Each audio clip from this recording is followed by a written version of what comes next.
GHMC పరిధిలో చేపడుతున్న సీఆర్ఎంపీ పనులపై ఫోకస్ చేసింది ప్రభుత్వం.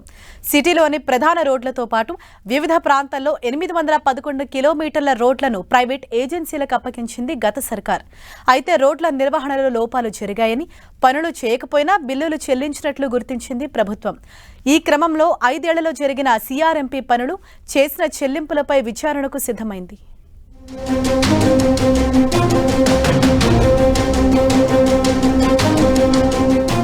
హైదరాబాద్లోని ప్రధాన రోడ్లను కాంప్రహెన్సివ్ రోడ్ మెయింటెనెన్స్ పద్ధతిలో రీకార్పెట్ చేసింది జీహెచ్ఎంసీ.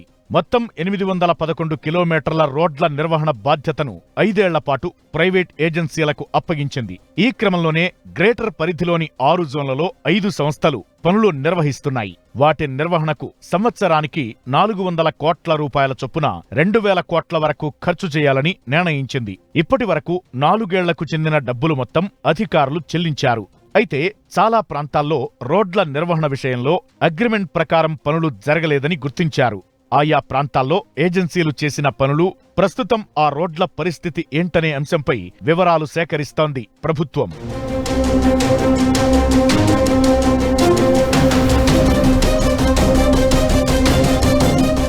రోడ్ల నిర్వహణలో భాగంగా ఫుట్పాత్ల ఏర్పాటు, సెంటర్ మీడియంలలో పచ్చదనం పెంపు, రోడ్లకు ఇరువైపులా మొక్కలు నాటడం లాంటి పనులు సంబంధిత ఏజెన్సీలు చేపట్టాల్సి ఉంది. కానీ చాలా చోట్ల ఫుట్పాత్ల నిర్మాణం పూర్తి కాకపోవడంతో ప్రజలు రోడ్లపైనే నడుస్తున్నారు. పచ్చదనం కోసం ప్రతి ఏటా కిలోమీటర్కు 50 లక్షల రూపాయలు ఖర్చు చేస్తోంది జీహెచ్ఎంసీ. ఇందులో సింహభాగం చెల్లింపులను ఇప్పటికే పూర్తి చేసింది. కోట్ల రూపాయల నిధులు ఖర్చు చేసినా సీఆర్ఎంపీ రోడ్లు అనుకున్న లక్ష్యాన్ని మాత్రం చేరుకోలేదు. దీంతో ఈ పనులపై పూర్తి వివరాలు అందించాలని అధికారులను ఆదేశించినట్లు తెలుస్తోంది. జీహెచ్ఎంసీ తరచూ చేపట్టే పద్ధతి ద్వారా రోడ్లు దెబ్బతిని ప్రయాణికులు ఇబ్బంది పడుతున్నారని సీఆర్ఎంపీని అమల్లోకి తీసుకొచ్చింది గత ప్రభుత్వం. కానీ కోట్లాది రూపాయలు ఖర్చవుతున్నా రోడ్ల నిర్వహణలో మాత్రం మార్పు రాలేదు. దీంతో ఈ 5 ఏళ్లలో జరిగిన పనులు, చెల్లింపుల వివరాలపై దృష్టి పెట్టిన కాంగ్రెస్ ప్రభుత్వం మున్ముందు ఎలాంటి సమస్యలు రాకుండా చర్యలు చేపట్టనుంది.